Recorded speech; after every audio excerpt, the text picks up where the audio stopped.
অনেকদিন আগের কথা। প্রাচীন বাগদাদির কোনো এক গ্রামে এক কাঠুরিয়া থাকত। তার নাম ছিল আব্দুর রহমান।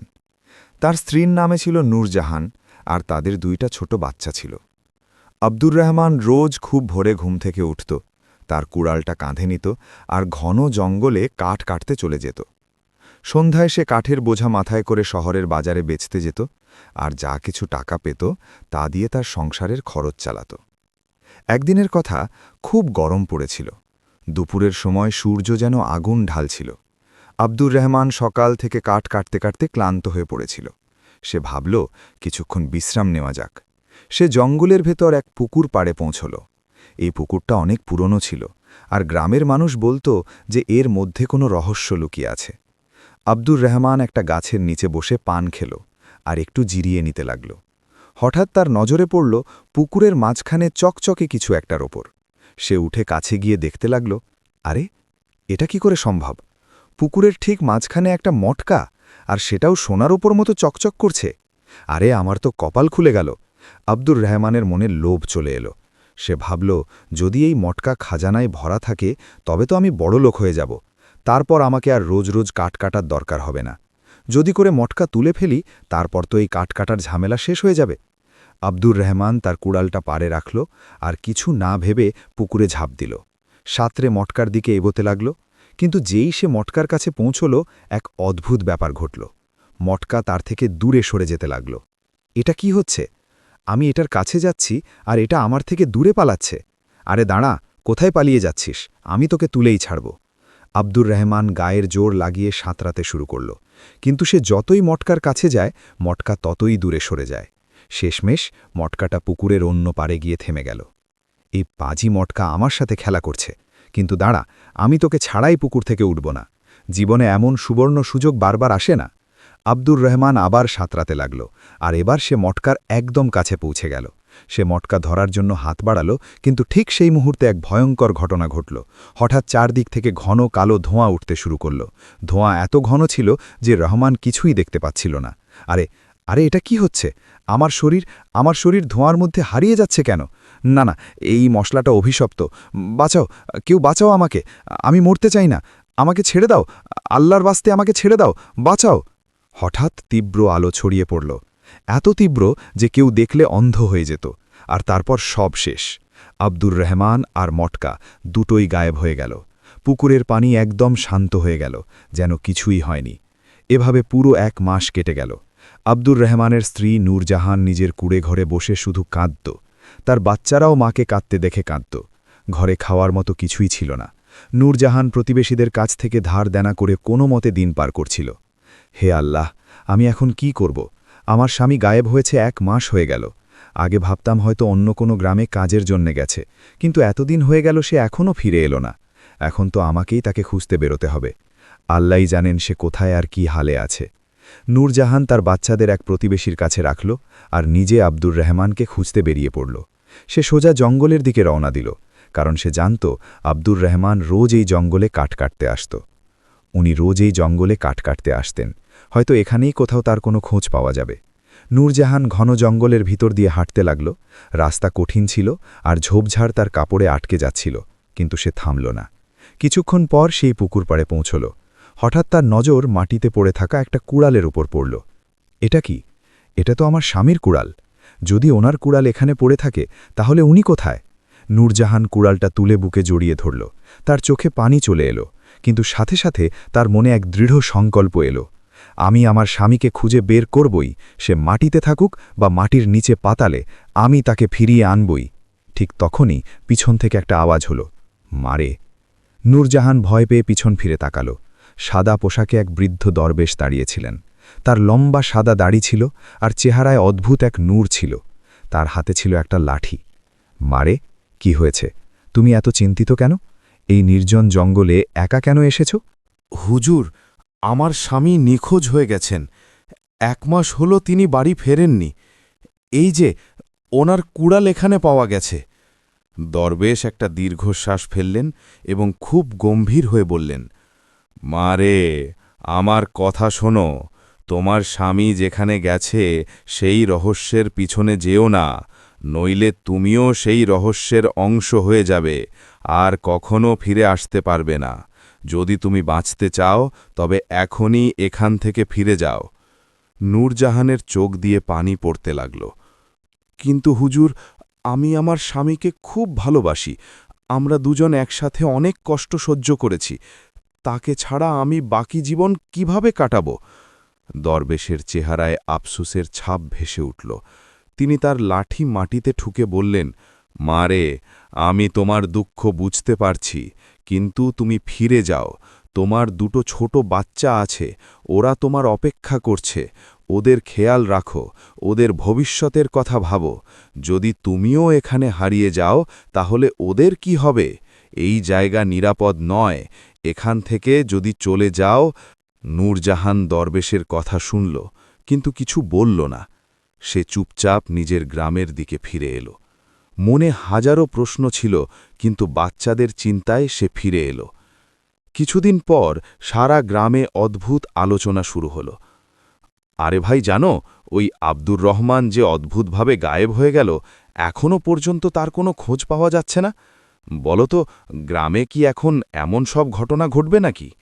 হ্যাঁ, একদম ঠিক বলছ। আরে আব্দুর রহমান, যাই বলো, খুব ভালো মনের মানুষ ছিল সে। এমন কি করল যে তার কোনো হদিশই মিলছে না? আমার তো মনে হচ্ছে আমাদের গ্রামের ওপর কোনো বড় বিপদ আসতে চলেছে। তা না হলে এটা কি করে সম্ভব? জলজ্যান্ত মানুষ রাতারাতি গায়েব হয়ে গেল। ভাই, আল্লাহ জানেন এখন কি হতে চলেছে। ধীরে ধীরে গ্রামের অনেক পুরুষ রহস্যজনকভাবে গায়েব হতে শুরু করল, আর পুরো গ্রামে তোলপাড় শুরু হয়ে গেল। আরে, এটা খুব বড় ঘটনা ঘটছে। ভাই, এ তো ঠিক সেই ঘটনার পুনরাবৃত্তি হচ্ছে যা একবার আমার দাদাজান বলেছিলেন। তিনি বলেছিলেন যে অনেক বছর আগে আমাদের গ্রাম থেকে হঠাৎ সব পুরুষ গায়েব হয়ে গিয়েছিল। ঠিক সেই ঘটনাই আজ আবার আমাদের সাথে ঘটছে। আর ভাই, আমরা যদি কিছু না করি তবে আমাদের গ্রামে যে কজন পুরুষ বেঁচে আছে তারাও ভয়ে যাবে। রয়ে যাবে শুধু মহিলারা। তারা কি করবে এখন? মহিলারা কি করবে তা জানি না, কিন্তু হ্যাঁ, আমার দাদাজান বলেছিলেন যে এটা কারো অভিশাপ যা আমাদের গ্রামের ওপর গজব হয়ে নামছে। একটা কাজ করি, চলো মন্তব সাহেবের কাছে যাই। এর ওপর অবশ্য কোনো সিদ্ধান্ত নিতে হবে। আরে কি হয়েছে? তোমরা সবাই একটু চিন্তিত কেন? কি ব্যাপার? মাদবর সাহেব, বুঝুন, এখন আমাদের কিছু না কিছু করতেই হবে। আগে আমরা ভেবেছিলাম শুধু আব্দুর রহমান গায়েব হয়েছে, কিন্তু এই কদিনে আমাদের গ্রামের অর্ধেকের বেশি পুরুষ গায়েব হয়ে গেছে। বলুন তো দেখি। আরে এ কি বলছো? আসলে আমাদের গ্রামে হচ্ছেটা কি? আমি কিছুদিন অন্য গ্রামে ছিলাম, তাই এত বড় ঘটনার কথা জানতেই পারিনি। সেটাই তো মাদবর সাহেব, এই জন্যেই তো আপনাকে জানাতে এসেছি। চলুন বৈঠকখানায় কথা বলি। আমাদের কিছু না কিছু সিদ্ধান্ত নিতেই হবে। হ্যাঁ, ঠিক আছে, চলো যাই। আজ গ্রামের চাতালে বসব আর এই বিষয়ে ভয়শালা করব। চলো। তবে গ্রামের সব লোক চাতালে জড়ো হলো। আসো, শোনো শোনো শোনো ভাই, সবা গ্রামবাসী, সবাই একটু মনোযোগ দিয়ে শোনো। আমাদের গ্রামে যত পুরুষ রহস্যজনকভাবে গায়েব হচ্ছে, যে এই রহস্য সমাধান করতে পারবে আমি তাকে অনেক পুরস্কার দেব। কেউ কি আছো? মাদবর সাহেব, আমি এই রহস্য সমাধান করব। গ্রামের যত লোক গায়েব হয়েছে আমি তাদের সবাইকে ফিরিয়ে আনব। এই তো বাপের বেটার মতো কথা।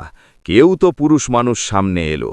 ঠিক আছে বাবা করিম, তুই রহস্যের সমাধান কর বাবা। জানি না আজকাল আমাদের গ্রামে কি হচ্ছে, আমার তো খুব চিন্তা হচ্ছে। ঠিক আছে বাবা, ঠিক আছে। এরপর করিম গ্রাম থেকে বের হয়ে ঘন জঙ্গলে যায়। আসলে ওই লোকগুলো কোথা থেকে গায়েব হয়েছে তা তো আমি জানি না, আর আমি এর খোঁজ করবই বা কিভাবে।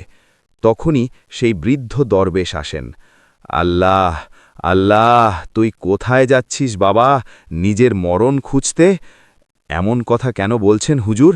আসলে ব্যাপারটা হলো, আমি সব গ্রামবাসীকে মুক্ত করতে চাই হুজুর। আপনি দয়া করে সাহায্য করুন, আর এইটুকু বলুন যে তারা সব গায়েব হয়ে কোথায় গেছে। আমি তাদের সবাইকে ফিরিয়ে আনতে চাই। ওহো, ভেবে দেখ বাবা, এতে কিন্তু তোমার জানও যেতে পারে। ঠিক আছে হুজুর, আমি আগেই সব ভেবে এসেছি। আমি যে কোনো কিছু করতে রাজি, কিন্তু আমি আমার গ্রামকে এভাবে শেষ হতে দেব না। বলুন তো দেখি, আমাদের গ্রামের অর্ধেকের বেশি পুরুষ গায়েব হয়ে গেছে। এটা তো অনেক বড় সমস্যা হয়ে দাঁড়িয়েছে, তাই না? কিছু না কিছু তো করতেই হবে। ঠিক আছে, তোমার ভেতর তেজ আছে আর নেক কাজ করার জাজবাও আছে। এক কাজ করো, এখান থেকে সোজা যাও, একটা পুকুর পাবে। তাতে যে মটকাটা আছে শুধু ওটা হাসিল করে নাও, তাহলে তুমি রাস্তা পেয়ে যাবে। যাও। ঠিক আছে? ঠিক আছে হুজুর, আপনার অনেক অনেক শুক্রিয়া। আমি চলি। এরপর করিম একটু সামনে এগোতেই পুকুরের কাছে পৌঁছে যায়। কোথায় মটকা? কোথায়? আরে এই তো, পুকুরের ঠিক মাঝখানে ধনসম্পদ ভরা মটকা। যাই হোক, আমার তো সম্পদ চাই না, আমাকে গ্রামবাসীদের খোঁজ করতে হবে। চল করিম, ঝাঁপ দেন পুকুরে। এরপর করিম পুকুরে ঝাঁপ দেয়, আর যেই সে মটকাটা ছুঁয়ে হঠাৎ তীব্র আলোয় করিম গায়েব হয়ে অন্য এক দুনিয়ায় পৌঁছে যায়। এটা কেমন দুনিয়া? এত গোল কেন? মানে মানে এটা মটকাজের দুনিয়া। আমি এখানে এসছি, কিন্তু ফিরব কিভাবে? ইয়া আল্লাহ! ঠিক সেই সময় এক সুন্দরী নাকাব পরে রহস্যময়ী মেয়ে সামনে আসে। লম্বা চুল, সুন্দর চোখ আর হাতে বাঁশি ছিল। ওহ, ও কি অদ্ভুত জঙ্গলের রহস্যময়ী মেয়ে! মেয়েটি চুপ থাকে আর আস্তে আস্তে বাঁশি বাজায়। এই সুর, এটা কেমন সুর?